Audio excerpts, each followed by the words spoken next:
Hey, it's Sword, and I am doing comic reviews now. The first thing I'm gonna review is X-Men #1. Don't miss this fabulous first issue. I won't, because I'm reading it right now.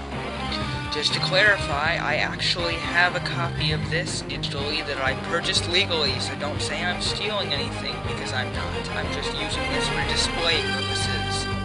It says, the strangest superheroes of all, the X-Men, in the sensational Fantastic Four style. I'm pretty sure that means that it's a superhero team rather than an actual, one super... Wait, hold on! Is he holding a bazooka? Why is Angel holding a bazooka? He never does that in this issue. That's kind of confusing. Why does he... What? Why does he have a bazooka? I just noticed that. I just noticed that right now. He's holding a bazooka for no reason. Is that a bazooka? What is it? Is it a cane? Is it a big stick? Why is he using that? He doesn't use that. Everything else is pretty much accurate, except for that. Why? Okay, whatever. Ignore the cover mistake. Ignore it. X-Men versus Magneto, Earth's most powerful villain.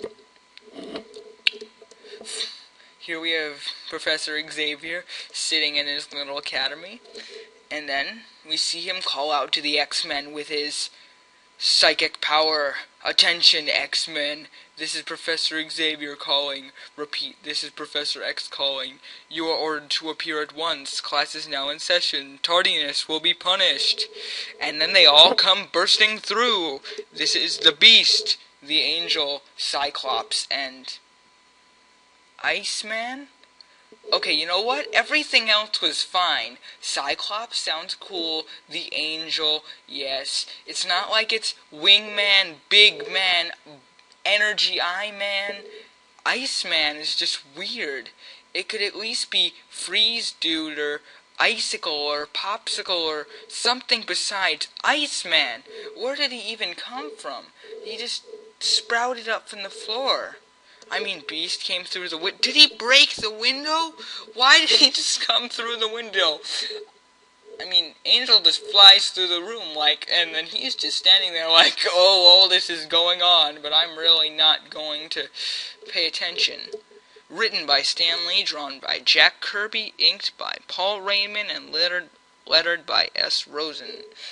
And now prepare yourself for one of the most exciting reading experiences of your life. You are about to enter the fascinating, unpredictable world of the X-Men.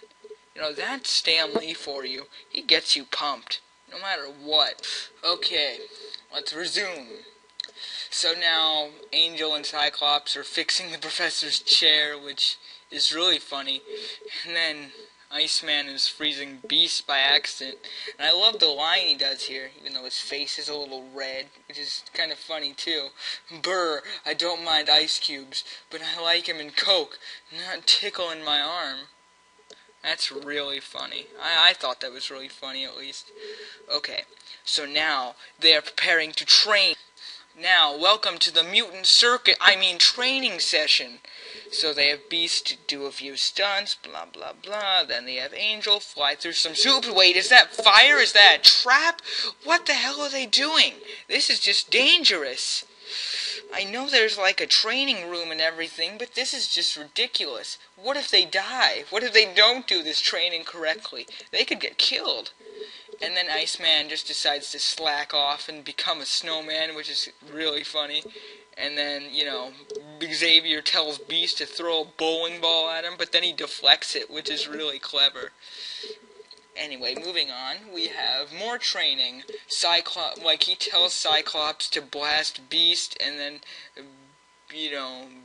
Beast, Iceman tries to block it, and then they all fight each other, and he kind of looks like a crazy dude right there, like, you must all fight, go, I'm being really crazy, but it's all a training exercise, so it's fine, as long as they don't kill each other.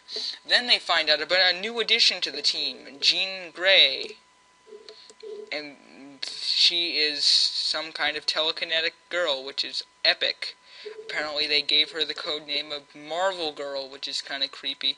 I just wanted to get all that in there right now. And then there's this amazing line from Professor Xavier. I just love this. You, Miss Gray, like the other students at this exclusive school, are a mutant. You possess an extra power, one of which ordinary humans do not. That is why I call my students the X-Men, for extra power. So, it's not about X or Xavier or anything like that. It's about extra power. So he announces he introduces all the other members of the team. One thing really weird about this issue is Scott Summers is called Slim. I mean, I don't really know anything about X-Men. I've really only seen a little bit of the movies and stuff like that. But I know his name isn't Slim Summers. Apparently they changed it in issue 3, I believe. I'm not sure. I've only read this one. That's about all I know about X-Men. Okay, moving on. You know, she shows off her powers, blah, blah, blah. Then they goof around because they've never really seen a girl before, and Beast tries to hit on her, which is kind of creepy. Oh, and then Professor Xavier up here, he explains a little bit about his past and whatnot.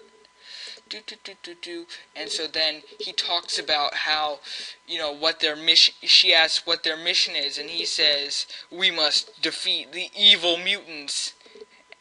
Looking really creepy while he does it, though. I mean, that's just scary. That's one scary, you know, thing right there. Let me read the dialogue. Not all of them want to help mankind. Some hate the human race and wish to destroy it. Some feel that the mutants should be the real rulers of Earth. It is our job to protect mankind from those evil mutants!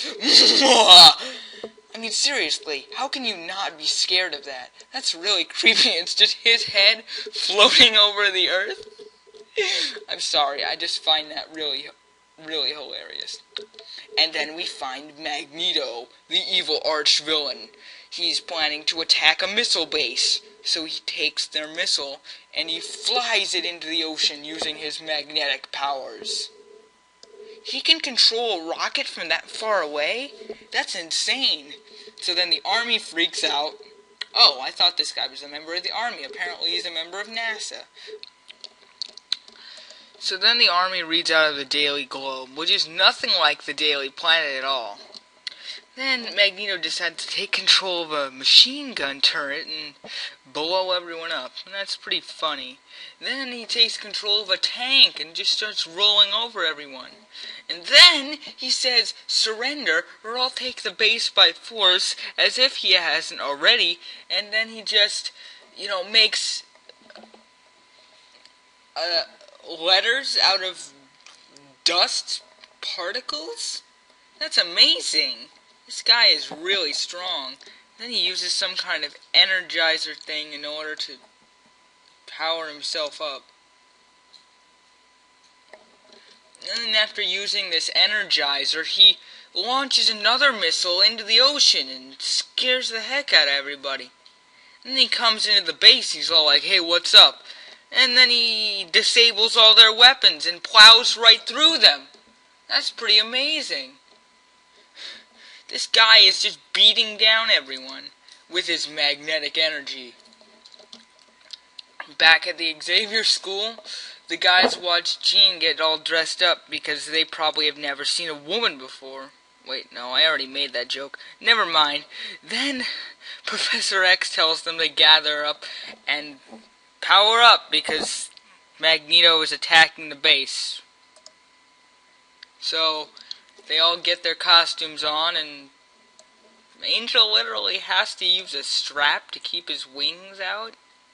You know, it would be a lot more convenient if he could just store them into his back and then grow them out when he wanted. But no, they're literally always there, so he has to restrain them. That's kind of uncomfortable. So then they have to take a fancy car to the airport, and then they drive to the airport, and they go into this plane, and then they go to the base, which is kind of neat that he has, like, 2 really expensive vehicles. Just, he must have a lot of money. So So then the army is trying to blast through Magneto's magnetic shield, but it doesn't work.